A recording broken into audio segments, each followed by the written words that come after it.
Hello guys, তো আমি এখন এসেছি ইচ্ছামতি নদীর কিনারাতে। দেখুন লাল কাঁকড়া। তো আমরা দেখেছি সমুদ্রের কিনারে লাল কাঁকড়া এই প্রথম দেখলাম আমি। দেখতে পাচ্ছ এদের যে কেচির মতো যেটা থাকে এটা একটা হাতেই আছে এদের, ঠিক আছে। আর এমনি নর্মাল যে কাঁকড়া দুটো থাকে, আর এটা একটা। দেখতে পাচ্ছ কত সুন্দর। আর এই যে একটা আছে, এই যে অনেকগুলো সব ব্রিজের নিচে ঢুকে গেল। তো এরকম অনেক আছে ব্রিজের নিচে।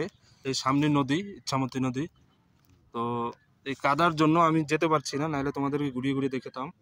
ধরে কিনা নিচে এত কাদা, আমি পা দিচ্ছি পুরো জুতো ঢুকে যাচ্ছে, ওর জন্য দেখাতে পারলাম না। দেখো কত সুন্দর কাঁকড়া, একদম লাল কাঁকড়া দেখতে পাচ্ছ। এই দেখো এখন কাছে নিয়ে ঢুকে যাবে ভিতরে। এই গর্তল করা আছে, এই গর্তলের ভিতরে ঢুকে যায়। ঢুকে গেল। এটা করেন একটু। কোনটা? এই দেখুন দেখুন, গর্তলের ভিতরে ঢুকে যাবে। চালা বন্ধ করতে হবে, চালা খুব দৌড়ায়। এইটা বন্ধ করতে হবে, এটা গাটার বন্ধ করতে হবে। ওই দেখ যেখানে গাড্ডা। এই যে লাল কাঁকড়া, চোখগুলো দেখো কি রকম। এটা এই কই সুমুদ দৌড়াবে। এই যে লাল কাঁকড়া দেখুন কত সুন্দর, হাতে সুসুই লাগছে।